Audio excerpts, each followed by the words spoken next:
आज कृष्ण जन्माष्टमी है। जब कृष्ण की बात की जाती है तो उनके बारे में कई गलतफहमियां सामने आती हैं। जब हम कृष्ण कहते हैं तो ज़्यादातर लोग बस मक्खन, लड़कियों और बांसुरी के बारे में सोचते हैं। हाँ, लेकिन हमें समझना चाहिए कि मक्खन में उनकी रुचि सिर्फ 6 या 8 साल की उम्र तक ही थी और लड़कियों का साथ सिर्फ 16 की उम्र तक था। 16 की उम्र में जब उनके गुरु सांदीपानी ने यह समझाया कि उनके जीवन का उद्देश्य क्या है, सबसे पहले उन्होंने वृंदावन छोड़ दिया और कभी वापस नहीं गए। कभी वापस नहीं गए, ना तो अपने रिश्तेदारों से मिलने, ना ही वहां के लड़के लड़कियों से मिलने। वहीं उसका अंत हो गया। 16 की उम्र में वो चले गए।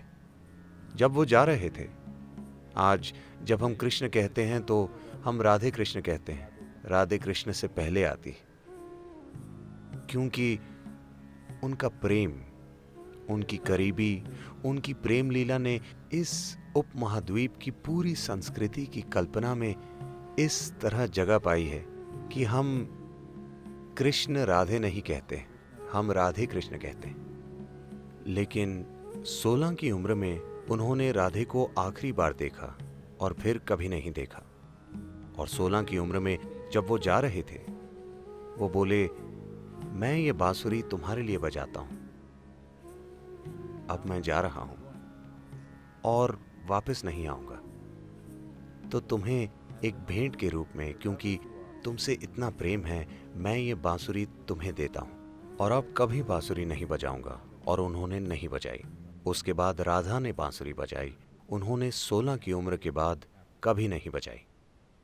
16 से 21 की उम्र तक वो ब्रह्मचारी की तरह जिए। उन्होंने संन्यास ले लिया, ब्रह्मचारी की तरह जिए, जबरदस्त साधना की। उसके बाद उनका पूरा जीवन समर्पित था राजनीतिक प्रक्रिया और आध्यात्मिक प्रक्रिया का मिलन करवाने के लिए। इसका अंत तबाही के साथ हुआ, लेकिन उन्होंने हर संभव काम किया। इन चीजों की कभी बात नहीं की जाती। उत्तरी भारत के मैदानों में उन्होंने 1000 से ज्यादा आश्रम बनवाए, क्योंकि वो आध्यात्मिक प्रक्रिया को अलग चीज नहीं बनाना चाहते थे। वो आध्यात्मिक प्रक्रिया को जीवन का हिस्सा बनाना चाहते थे। जैसे हम जीते हैं, जैसे हम ब्रश करते हैं, वैसे ही ध्यान करें। वो आध्यात्मिक प्रक्रिया को एक अलग तत्व की तरह नहीं, बल्कि जीवन की मुख्य धारा में लाना चाहते थे। विशेष रूप से देशों के शासकों के जीवन में, उन सभी देशों के जो उस समय मिलकर भारत बनाते थे। उनका मिशन था उस समय की राजनीतिक प्रक्रिया को आध्यात्मिक बनाना। तो साफ है कि उन दिनों की राजनीति लोकतांत्रिक नहीं थी। तो उन्होंने सोचा कि सबसे जरूरी चीज है, अगर शासकों तक अध्यात्म पहुंचे तो फायदा स्वाभाविक रूप से लोगों को मिलेगा।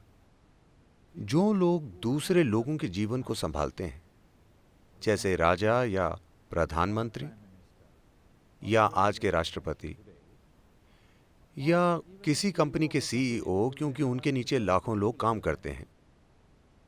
जब आपके पास ऐसी जिम्मेदारी है तो हर विचार जो आप पैदा करते हैं, हर भावना जो आप पैदा करते हैं, हर काम जो आप करते हैं, वो लाखों लोगों की जिंदगी को प्रभावित करता है। जब आपके पास ऐसी जिम्मेदारी है तो ये बहुत महत्वपूर्ण है कि आप एक अच्छी स्थिति में हैं।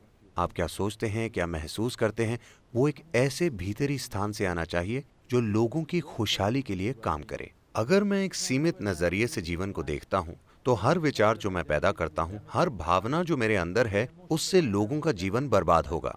वो काम जो मैं करता हूँ और विशेष रूप से वो काम जो मैं नहीं करता, जो मुझे करने चाहिए, उनसे लोगों के जीवन में जबरदस्त नुकसान होगा, है ना? तो उन्होंने सिर्फ शासकों पर ध्यान दिया। वो चाहते थे कि उस समय के राजा आध्यात्मिक हो जाएं।